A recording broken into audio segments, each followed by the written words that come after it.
Hi everybody, Steve from Steve's Makerspace, and today we are looking at Scrap Mechanics Survival Mode. The devs did say it would be the end of Q1, and the tweet just the other day, they did say that they're working hard to get it done by the end of this month. So what I've done is I've organized all the tweets and dev blogs from 3 years, and I've tried to put it all into one coherent story about what Scrap Mechanics Survival is going to look like. So I'm going to talk about that, and we'll do a little speculation, and I'll ask you some questions about what you think survival is going to look like. So of course the farm bots have gone crazy. I'm not sure the player, when he's approaching the planet, knows to the extent that they've gone crazy. Maybe things have just gone silent, because I'm thinking if they really knew the extent of the craziness on this planet, they would have sent a whole team, not just one mechanic. So I'm thinking that this mechanic was sent to fix whatever problem has occurred, and then why is his ship crash landing? I mean, he's a mechanic, so I would assume his ship is in good working order. Maybe these bots have the ability to shoot missiles and they're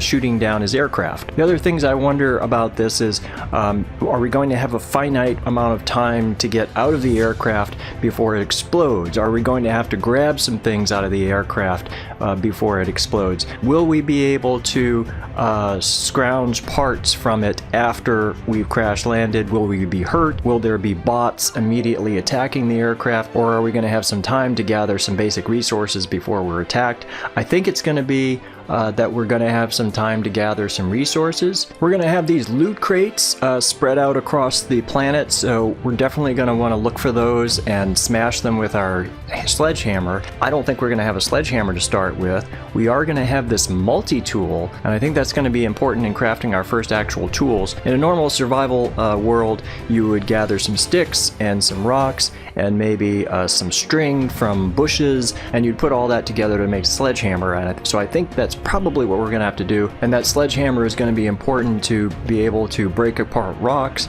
and also to defend ourselves. That's going to be our first weapon against the farm bots. Now we're going to need to be gathering some food as well.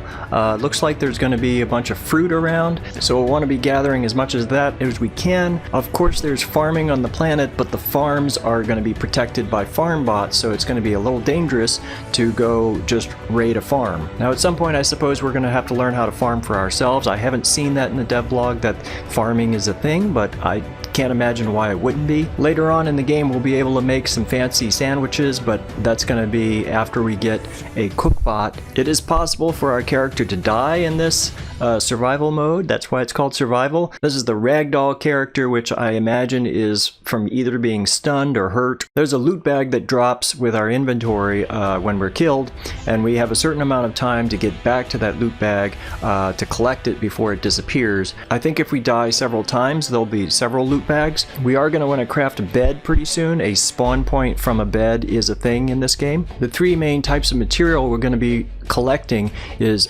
stone, wood, and scrap metal. So I think the scrap metal is going to mostly come from farm bots that we demonetize. Wood is going to come from trees mostly. Stone is going to come from rocks. They say that there's going to be these vehicles that are left behind by farmers, and they'll be scattered across the map, so it'll be important to look for a vehicle. I think we're going to start off with a basic backpack, and probably there'll be an opportunity to upgrade that backpack. The inventory system looks similar to other games with a backpack and a chest and ability to drag things from one to the other, stackable items. I'm guessing you'll be able to upgrade your chest from a regular chest to a super chest or something. One nice thing is it looks like the chests and backpacks are going to be organized into types of materials, tools, blocks, parts, interactive, and mod parts. So there will be the opportunity for modders to mod survival, which is really cool. I'm guessing that the modded part would also need some kind of recipe uploaded with the mod. We'll want to make a spud gun at some point, but based on this picture it looks like it's a pretty complicated item to craft. This crafting bot is going to be one of the first things we're going to want to craft. At least I think so. It looks pretty complicated. The devs want to make sure that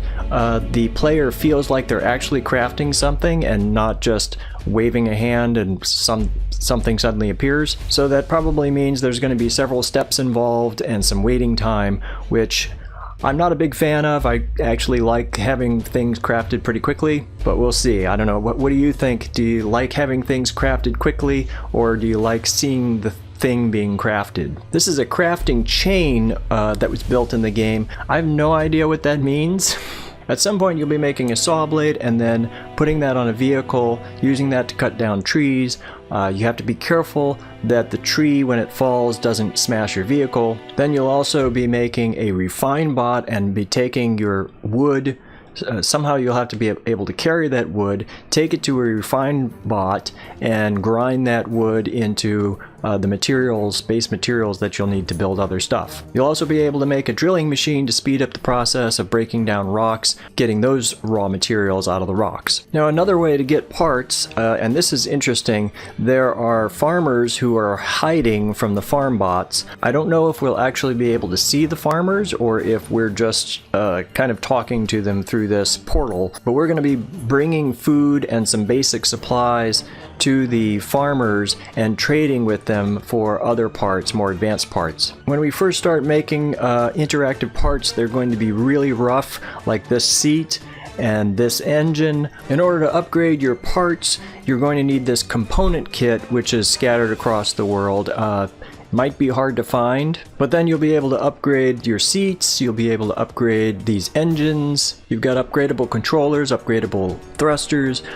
Presumably each upgrade gives you more power, more features. Here's the cookbot you'll be making so that you're not just eating raw fruit. Here are some of the wonderful foods you can make with your cookbot, including a pizza burger. Eating food will improve your health. I'm wondering if eating certain foods might give you some sort of attribute. For instance, maybe eating something with a lot of sugar gives you an extra boost of speed. I didn't see that in the devblog, I'm just speculating. There will be various containers that you'll be using, a gas container, ammo container, battery container, seed container, fertilizer container, and water container. So the fertilizer container, there will be farming. Now that water is interesting.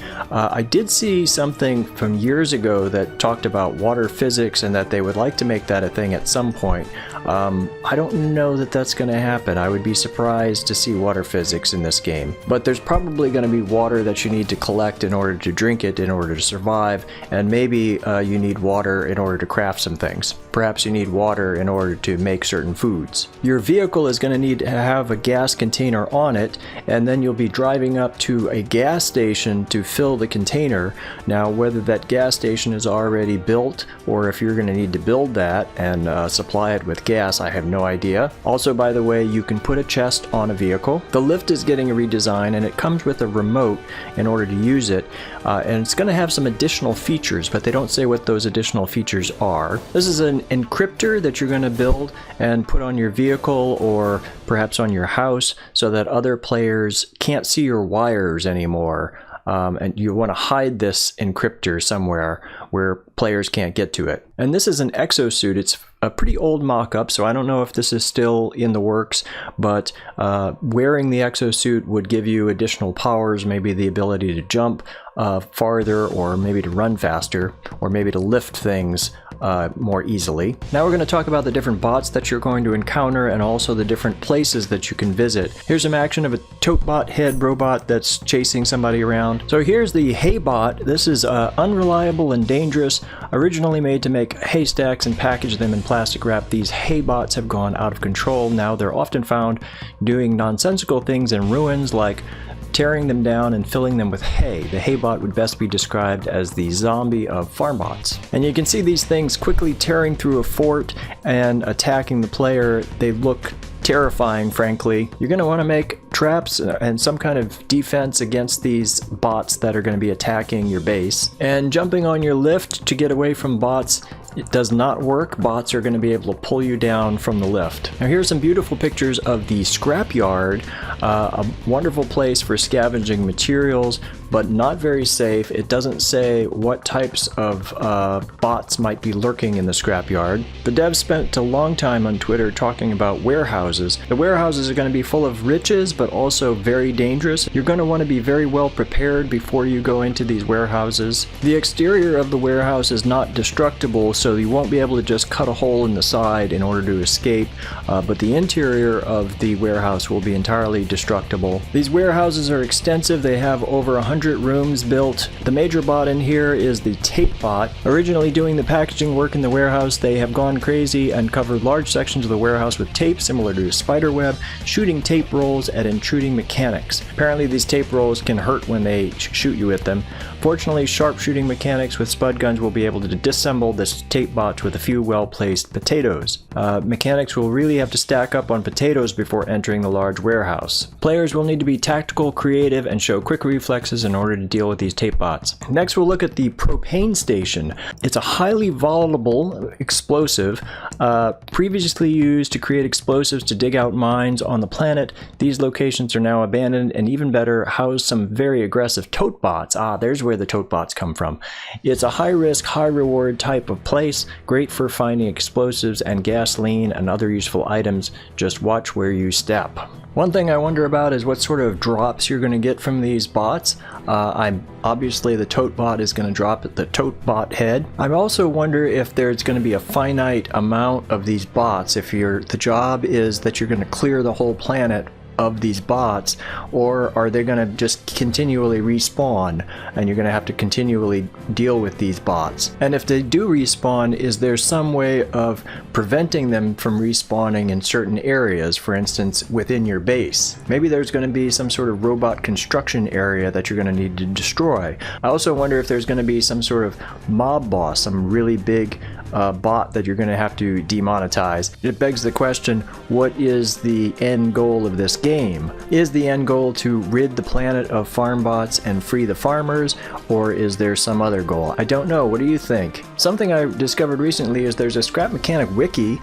This is on the scrapmechanic.gamepedia.com/survival mode, and according to this, some of the food is corn, cucumber, potatoes, beets. It also says that the spud gun can be converted into a sniper rifle, a Gatling gun, a pistol, or a shotgun, which is very interesting. Here's another area. This is a packing station. This will be used to package food to bring to the hidden farmers. You're going to need a vehicle that can transport the large food packages. As for the world generation, it sounds like they have pre-made tiles, but then they're randomly generated and stitched together, and then roads get generated adding to the tiles and somehow integrating with those tiles. I haven't seen anything about any kind of snowy biome. It looks like it's mostly forest or desert or perhaps plains. Now let's talk about some wildlife. This is a glowworm. He looks adorable. I'm guessing he's found in a cave. You can keep him as a pet. You can also use him somehow to make glow sticks. The glow sticks can be thrown to light up dark areas, and the glow sticks come in different colors, but the glowworm loves to munch on cardboard, so you don't want to leave him alone with some cardboard that you value, though maybe you're supposed to collect cardboard to feed him so that you can continue making these glow sticks. Apparently there's some kind of bird in the game. I don't know if we've got to collect feathers from them, or perhaps we just hunt them to get some protein. These cow-like guys are called walks. They're a source of milk. I imagine they're a source of protein. They are unaggressive and will run away from you if they're attacked. If you want to have different outfits, you're going to need to make a dress bot, and you'll be collecting materials to make those outfits. You'll have to collect some cotton from cotton plants. I imagine that you're going to need to collect flowers, probably. I didn't see anything about this, but that's usually what you make dye out of in order to have different colored outfits. You'll also apparently be able to find clothing out in the world, perhaps in these containers that are scattered. I've not seen anything about being able to craft armor, if that's a thing in this game. It looks like some of these outfits will need to be unlocked through experience, or perhaps by collecting certain materials. There's also going to be some extensive character customization, which I'm very excited about. Hair color, beards, skin color. Looks like even the age of the character will be able to be customized. So I'm really looking forward to that, because I'm tired of all the mechanics in multiplayer looking exactly the same. Here's some animation that suggests the ability to climb a ladder. So that's everything I could find on what Scrap Mechanic Survival is going to look like. If there's something I missed, put it in the comments. I hope putting all this together has helped you get excited about survival mode and also prepare you for what's to come. If you liked this video, please give me a like and consider subscribing to my channel. I will definitely be recording gameplay of survival mode once it comes out. Any comments are welcome as always. Thank you for watching. I'll see you in the next one. Bye now. Steve's Makerspace.